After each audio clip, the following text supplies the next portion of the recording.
to prevent future abuse or to stop it at the very beginning.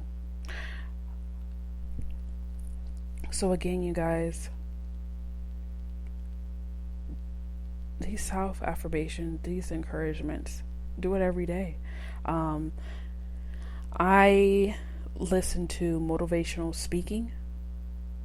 I listen to biblical meditations when I go to sleep. I say positive self-affirmations because when you didn't get this as a child, or you did get it as a child, but you were in a domestic violence relationship and your self-esteem went all the way down to zero from that relationship,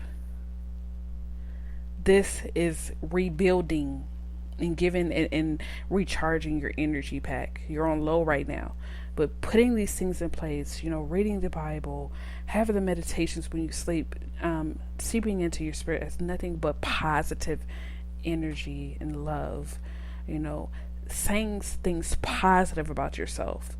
Okay, stopping the negative self-talk, respecting your own boundaries, making sure that your no means no and that your yes means yes, and you're not saying yes in order to please someone else and you're miserable.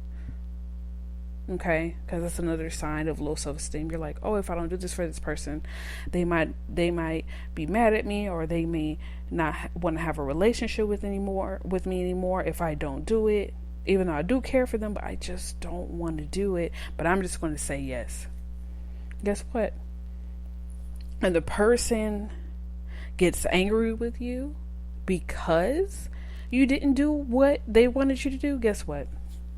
They weren't worth it in the first place. You weren't meant to have a relationship with that person because guess what? They're toxic. They're parasitic.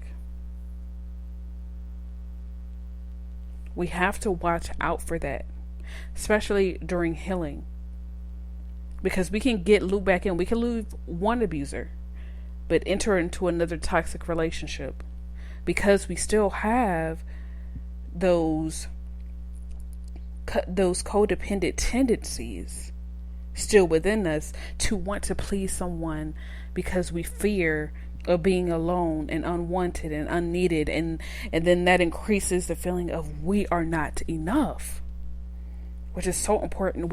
Every day we have to do the self-work. We have to journal. We have to go to therapy. We have to be around positivity. We have to create a self-care and self-loving environment. Because if we don't show love to ourselves, how do we expect others to love us in the future? Okay?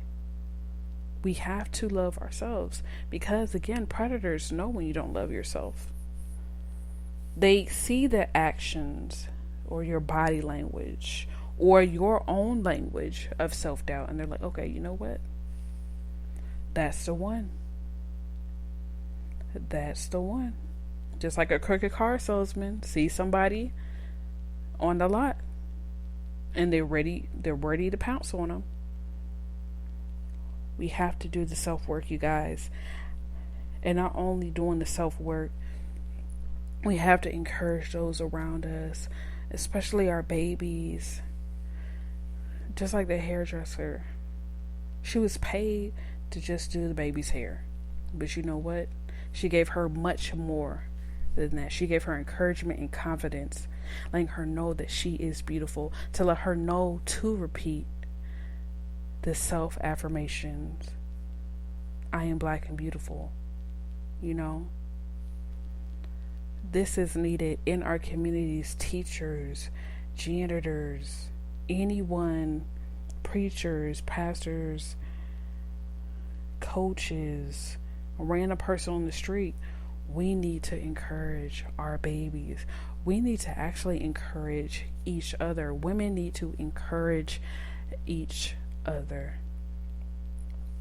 So men need to encourage each other so we don't seek We don't seek or need to have someone else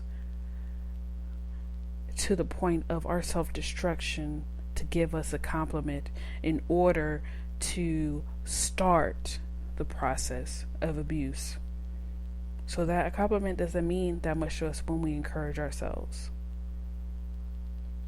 Encouraging yourself is so important. Loving yourself is so important. And coming to a point of confidence that, oh, it doesn't matter if I say no to a person, because you know what? If they love and care for me, or even just, respect me, they'll respect my boundary. Whether they whine and complain or try to be manipulative after I say no, you know what? I had to reevaluate. And guess what? I don't want that person in my life, because all they want to do is take from me and not have a mutual relationship of love and encouragement and support. And you know what? That's what I don't want in my life. So I just want to encourage you guys, and I just want to give a special shout out to Ariyonna and Lil Wave Daddy, Worship Rhea, the hairdresser. Keep on keeping on, you guys, and being so loving and beautiful.